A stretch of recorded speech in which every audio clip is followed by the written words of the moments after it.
Once upon a time, there was a boy named Jack.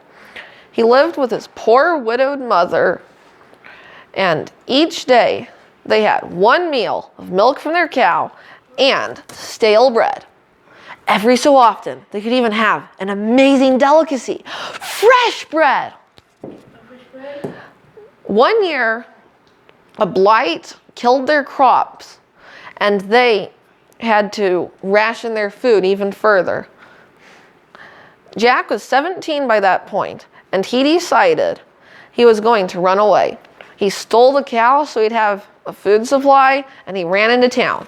But there, he found the town too was poor from the blight. As he was pondering, he heard a voice. "Beans, beans, get your magic beans. Untold riches will be yours." He saw an old man waving a Ziploc baggie of magic beans. "Oh, ooh, I'll take them," Jack exclaimed. "But what will you give me?" Looking around, all Jack could find was his cow. Would you take a cow?" "A cow? Oh boy, yes I would take a cow. Here, the beans are yours." The exchange was made, and the old man rushed off with the cow. Holding his new prize of ordinary-looking beans, Jack turned around and ran face-first into his mother. As she dragged him home, he explained what had happened. She yelled at him for selling the cow and tossed the beans out the window. Jack was sent to his room with no bread and confined there. But the next morning, when he woke up, he found a massive beanstalk rising above the clouds had sprouted from the baggie of beans. He broke the window and climbed out. Climbed the beanstalk up to the top, where he found an enormous castle with 30-foot tall walls.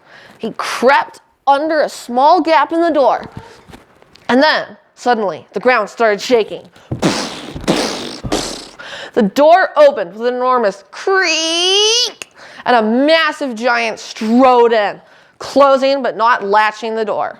"Fee, fi, fo, fum, hum, hum, hum. Ah, home sweet home. It's just a modest one-room cottage, but it's home." Looking around, Jack wondered how this could be considered a modest home.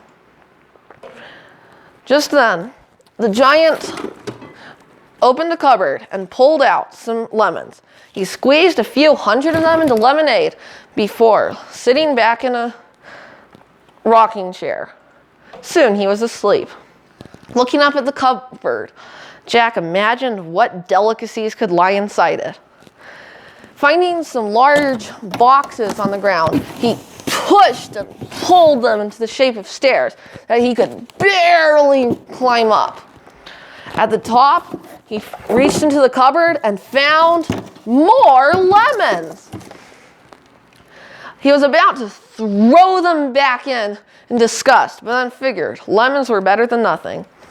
He stuffed his pockets with them and went back to the ground. Looking around a bit more, he saw a pen in the corner of the room in which a massive 10-foot tall goose was standing. As he watched, it laid a golden egg. Jack's eyes lit up. "Money, money, money," he exclaimed, and rushed towards the pen. He opened the gate and grabbed the harness of the goose. He then rushed to the door and started pushing it open, but it creaked. The giant woke up and spotted this little midget stealing his goose. "Hey, that produces my omelets for me." Jack ran with all his might, but the giant took a few steps and scooped him up. What are you, little man?" Reaching around in his pockets, Jack found a lemon. He pried open the shell with his fingernail and then squeezed it into the giant's eye.